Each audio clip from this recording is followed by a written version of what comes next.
Hello everyone and welcome to Medford Anywhere Learning TV. We're glad you're tuned in.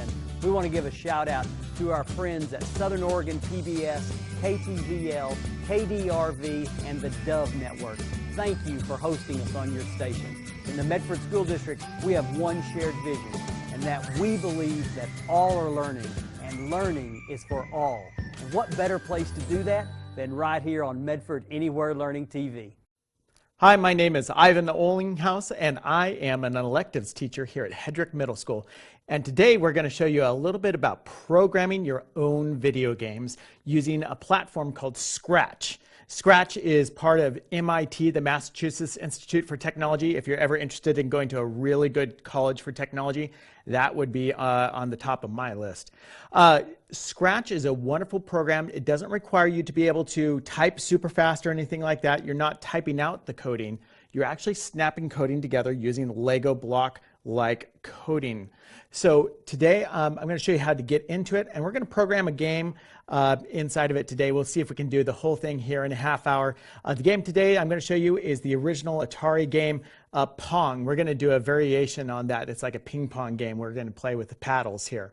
All right, so let's get into it. This particular project you're going to want to have a little Google screen for, and all you need to do is type in Scratch. Now, something I should mention is that Scratch is designed for anybody who's in 3rd grade through 12th grade. You'll see right here, it is the very first option on the web search. Scratch.mit.edu is technically the URL address. We'll click on Scratch here. Now, Scratch is a community-based program, so parents, it's always good to monitor. Anytime your kids go online, go ahead and monitor what it is that they're doing online. Scratch is no different. There is a lot of wonderful stuff out here in Scratch, though, and it is a heavily moderated site. That means lots of adults are going through and scrubbing it, checking it to make sure the content's appropriate, but you can always run into something if you happen to be the first person to come across something. So what you should know about it is that there are literally hundreds of thousands of projects that have been uploaded onto this site.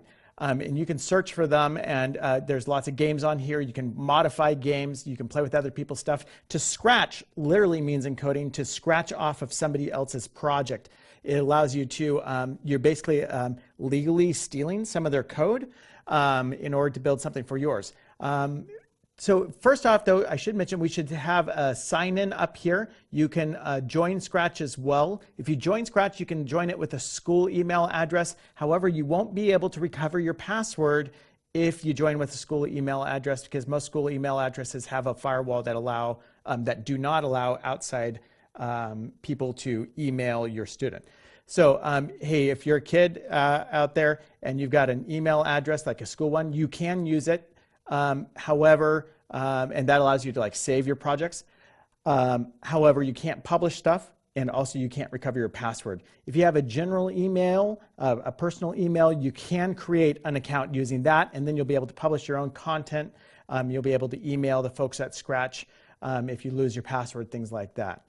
However, you don't have to have an account to do anything on here. You can actually create right here.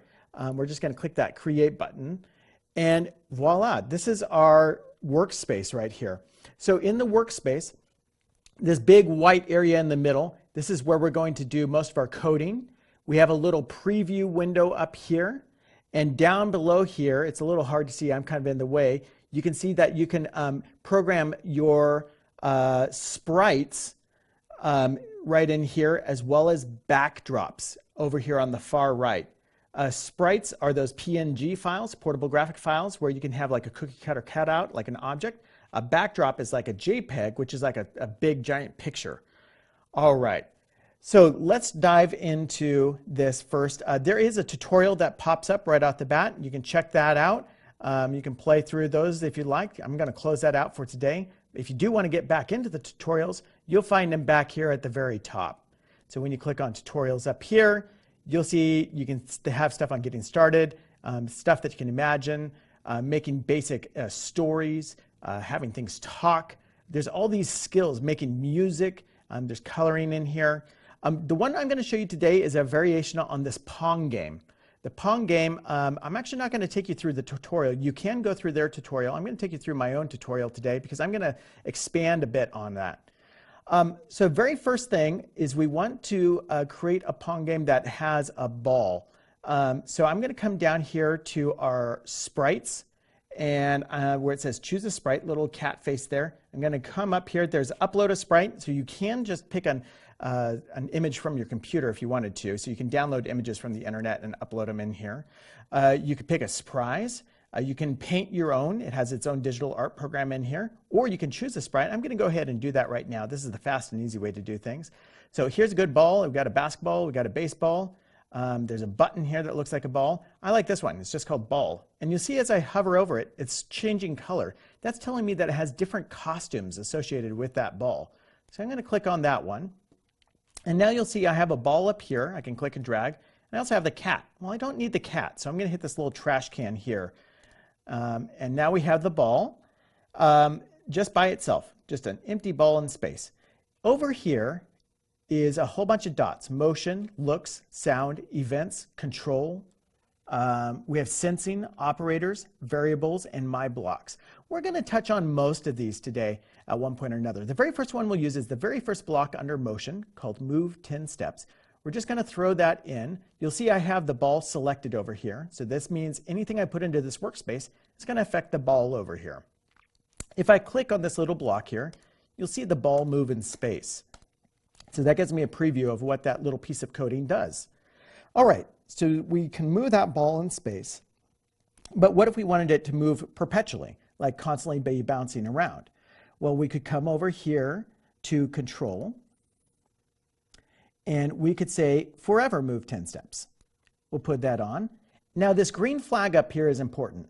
This starts your program versus the stop sign here stops your program. So if I hit the green go sign,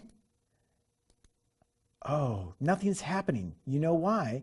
Because even though we told it to always forever move 10 steps, what we need is an event that initiates this. So I'm going to come back over to our yellow events here, and I'm going to use this when green flag clicked. I'm going to click and drag that over.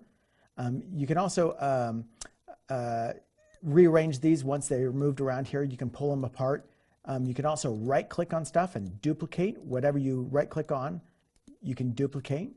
So if I right click on just move 10 steps, I can do that. If you want to throw stuff away, you can just click and drag it back into your bin over here if you don't need it. All right, now that we've had that when green flag clicked, forever move 10 steps. Let's try it now. Ah, okay, but then it hit a wall and it stopped. Okay, I bring that ball back over, but it really, truly forever wants to move until I hit the stop. So I'm going to bring that ball back over. Well, that's pretty cool. So what happens if we change the 10 steps to, let's say 5? What happens then? The best part about coding is playing with things and seeing what things do what makes things tick. And in this case, you can see the ball is now moving slower when we went to 5 steps from 10. So I'll bring it back up to 10. I just double clicked on that number, and then I can retype in what I want. Let me bring my ball back over. Oh, come here, ball. Come back on over. There we go. I had to hit the stop sign to keep it from moving forever. Now, when it hits the wall, we want it to do something else. If we go over to our motion, at the very bottom, it says if on edge, bounce. And I'm going to drag this over, and you'll see I can snap it inside of my forever block. So forever, I want this ball to move at the rate of 10 steps, and if it's on the edge, bounce. Now I can hit that green flag, and there the ball goes. Now you see when it bounces, the ball turns upside down. So it's changing the angle of the ball. All right, we'll stop that right there. Now, it's kind of boring if the ball's just bouncing back and forth constantly. So instead, let's make the ball's angle change. So what we're going to do is come in here and if on edge, bounce and turn 15 degrees. Let's see what happens. Oh dear. You see that? That doesn't work. What if I bring this up here? Ah, now look what happens. You see, if I told it to always forever turn 15 degrees, it just spins in circles. But if I tell it to go ahead and turn 15 degrees but not forever, then every time it's on the edge of something and bounces, it's going to turn 15 degrees. Okay, so that's one thing we can do there. Let's go ahead and add another sprite. So instead of just the ball, I'm going to come down here to our Choose a Sprites. I'll click on that. And let's see, let's select something for a paddle. What would be something that would be good for a paddle? Like maybe a big line of some sort. Let's see what we have in here. There's a line, there's a magic wand. Those are pretty good. Here we go. Here's a paddle. I'm going to click on the paddle. Here's my little green paddle. Now, I can move this around in space, but it has no coating attached with it, and nothing happens when the ball touches it. So if I move this paddle around, you see the ball just passes right through it, because we haven't told the ball to interact with our paddle yet. Okay, so in order to do that, you see I can select the ball now, and I have the coating for the ball, or I have the paddle, and I can add coating for the paddle. For the ball, though, we can make them interact either way. We can tell the ball to interact with the paddle, or we can tell the paddle to interact with the ball. It's kind of up to you. So in this case, I'm going to tell the ball to play with the paddle. So I'm going to come over here to our sensing, this light blue one, and I got one here that says touching. I'm going to drag this touching one in. It says right now touching mouse pointer, but if I click on that, I can change it to where it's touching the edge or the paddle. So the edge of our box is also something it can interact with, or it could interact with the mouse. But in this case, I want the ball to interact with the paddle. So I click on the paddle, and then from here, we could say, if it's touching the paddle, then, so I come up here to my controls, and I have this if-then statement. This means if something happens, then we want something else to happen. Well, if the ball is touching the paddle, then we could have that ball bounce off the paddle. We could have it change direction. So let's come back up here to our motion, and we could have this turn or change whenever they interact with each other. So let's try this. If touching the paddle, rotate, let's say 180 degrees. So it goes the exact opposite way. Now remember, I don't have this hooked into my green flag. So I could take this and add it in. Let's see what happens now. Nothing's happening. Let's see what we can do about that. So we can go in here. What if we put the if-then statement inside our forever loop? What would happen then? If the ball touches it, oh, there it goes. Now it's bouncing off. Oh, and we even got it stuck. Okay, let's see. There we go. Good. Now we need a way to move our paddle. So if we want to make our paddle move now, to be able to hit the ball, we need to tell the paddle what to do. So you see, we can select on the ball, or we can select on the paddle. We can have either one. If I select the ball, I have this coating up here, but if I select the paddle, I have an empty slate. Well, I'm going to fill this up now with a few things. We want this paddle to move anytime that the green flag is clicked, right? So we will go ahead and click that events. We'll move that over. When the green flag is clicked, we want something to happen. And we want it to always happen. We want it to always be true that that paddle's going to move if we do something forever. And if I come over here to our motion, I can set the range of motion. Let's say if I wanted to have that paddle follow my mouse. When I move my mouse to the left or right, I can have that paddle follow the mouse. So I can go set X, and it brought up a number, -48. That happens to be where the paddle already was. So if I change that number, now it changes the set X to. So when I hit the green flag, you'll see it sets the X right there. And the problem, though, is it's not following the mouse yet, is it? It's just set to be right there. Well, in order to get it to follow the mouse, we need to change it to sensing. We could have it follow anywhere that the mouse goes. So now I can have that paddle, no matter where I move the mouse, the paddle is going to follow the mouse on that X-axis. You see that? And I can kind of pinch that ball. I can kind of get it stuck in there. Okay, so we're doing pretty good so far. Let's add in a backdrop now. Over here, we have on the very bottom right, choose a backdrop. And again, you can upload one, or you can get a surprise, or you could paint one yourself. But I'm just going to go ahead and choose one. I like this neon tunnel one, is one that they use in the tutorials. I really like, let's see, I like this galaxy one. I'm going to use that galaxy one as the background. Okay, there's my background for the game now. And let's do something else. Let's change the ball. How about anytime the ball touches the paddle? You remember how I said it has a few different colors? If we go from the coding to the costumes up here in the upper left, you'll see the ball has a few different colors. And as I click on them, it changes the color of the ball.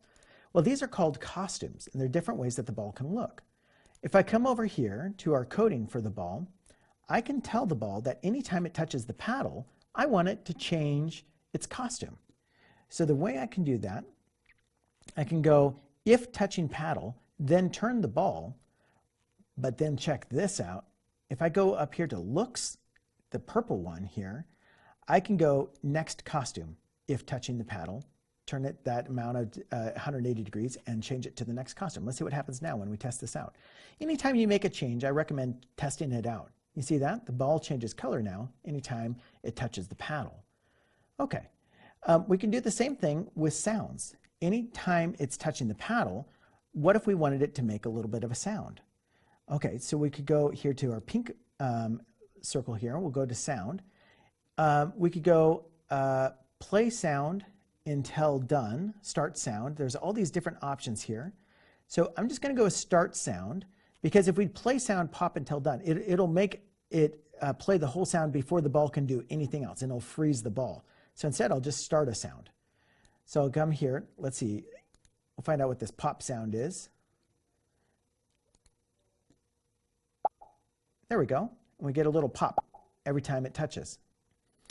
Now, there's some really fun stuff you can do with sounds. You can record your own on your Chromebooks and things like that. And I should mention, I am using a Mac today, but that's just so I can have higher resolution as I'm showing you this. Anything I'm doing today, you can do on a Chromebook or a PC. All right, let's go in there and add in, could we just play some music? Would that work as well? So when the green flag is clicked, we could play some music. So we don't have any music in here right now, but we could record some music. We could record ourselves singing, for example.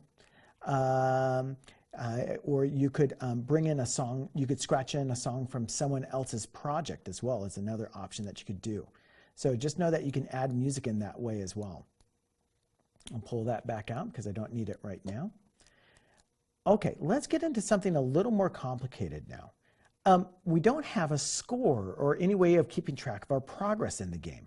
So we could come up here and go to variables. You see the orange circle? We go to variables. A variable can be, it's a number that can be anything. It's an imaginary number. So if our score, let's say we wanted our score to be 0, we could take your variable. We have one here, my variable. We could set my variable to 0 when the green flag is clicked. But you know what? I'm going to code this inside the ball instead of inside the paddle. So I'm going to come over here to the ball.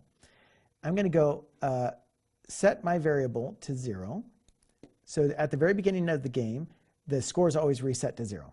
And then I can, let's see, show my variable so I can have an idea of what my score is. So when I click the green flag, I have my variable up there.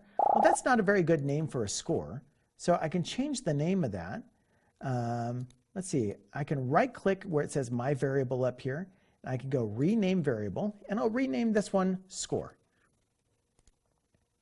All right, so in our score now, it shows up as score up here. We want our score to go up anytime, let's see, we could have our score go up anytime the ball touches the paddle. So we could change the score by 1, but where do we put this? Well, forever, if the paddle is touching the ball, that would be a pretty good place to put it. So we could put that in here. And let's see what happens now. Let's test it out. We had the ball coming down. Oh, our score went to 1 now. Now there you go. That's one way that we can do this. Let's say we wanted to make the game harder as we go along. What if the ball increases speed as we have a higher score. So we could come in here. You remember when we set the speed of our ball to 10 steps? What if we slowed that down now to, let's say, 5? Okay, now the ball moves very slow. But what if we wanted it to speed up every time we hit it? I have an idea. What if we changed our speed to a variable? Let's make this variable speed. And we could set our speed when the green flag is clicked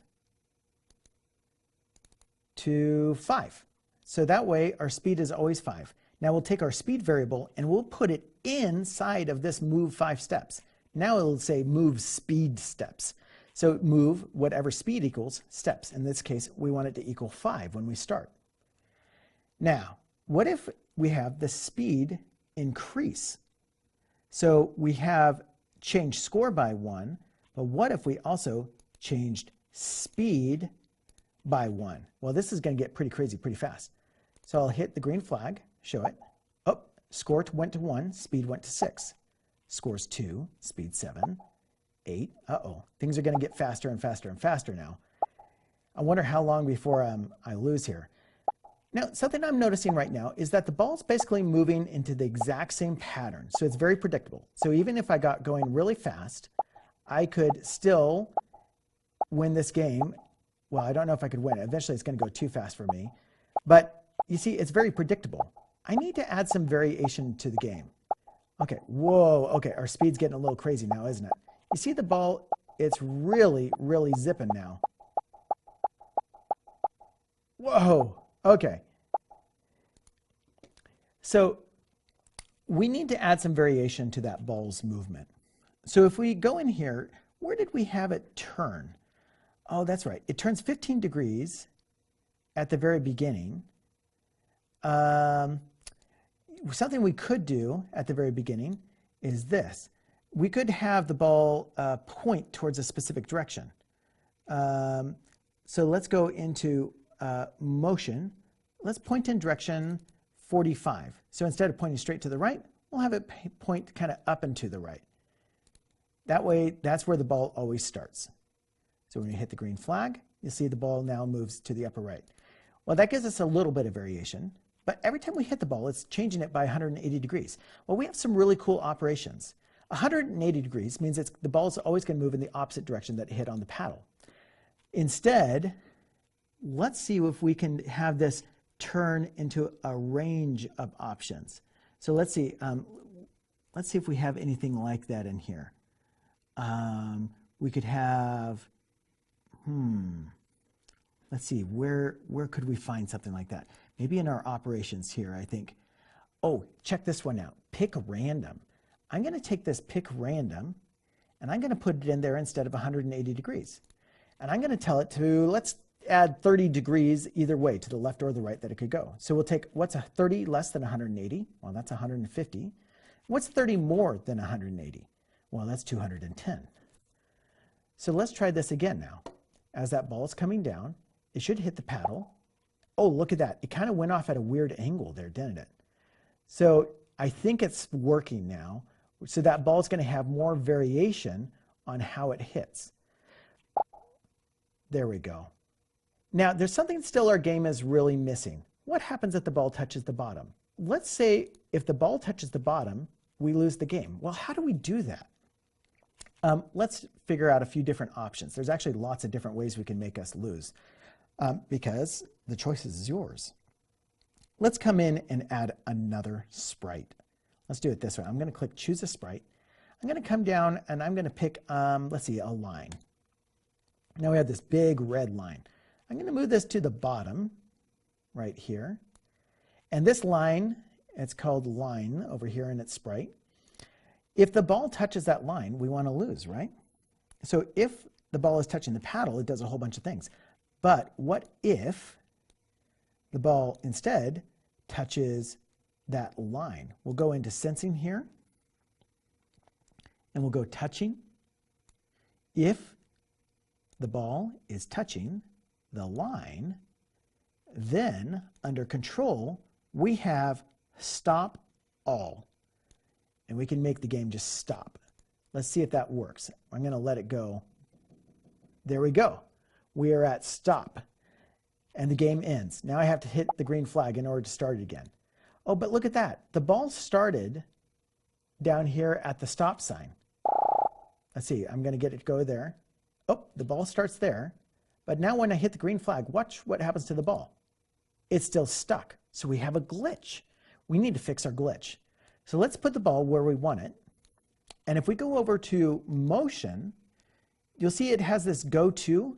And as I change where the ball is, if I click and drag it, it changes where the go to X and go to Y are. So I can pick a starting location for the ball. Let's start it up here. And I'll click and drag this. When green flag is clicked, we'll set all of our variables, and then we'll also go to that particular location. So this way, when we lose, that ball, when I hit the green flag, starts again at the top. Now remember how that ball is kind of predictable about where it's going to go at first. So I had originally set it to point in direction 45. Well, what if we use that pick random again for that? We'll come down here, pick random, and I'm going to drop this in to point in direction, and we'll add some variation to that. So we'll go from, let's say, oh, I don't know, 10 degrees to 80 degrees. Let's see where it starts now. You see, it's starting to choose a few different options. We could get even a little crazier with that. We could go all the way from 10 degrees, let's go all the way up to like 170 degrees. Let's see what that does. Ooh, so now it could point down. What if it went all the way from 0 degrees all the way up to 360, which is a full circle? We'll go 360. And now as we start it, I'm clicking the green flag. That ball could be going in any direction whatsoever. Hey, up here we have score and speed. What if I wanted to hide the speed variable? I could come over here and I just click that little box next to speed, and that variable goes away. All right.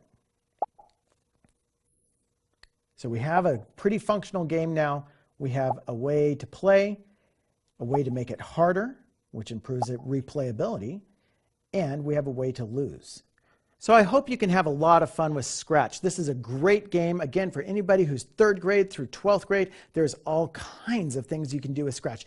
And today, we just scratched the surface. So I hope you enjoy getting to play around with this. Scratch.mit.edu. Learn how to program something, program a story, program a game, make music for it, make art for it. There's so many things that you could do to put into a game. Have the game tell a story, make a pause screen. You could have the game have an in-game store with upgrades. You could make it multiplayer. There's so many options with what you can do with these games. You can go check out the Scratch website, see what other people have done as well.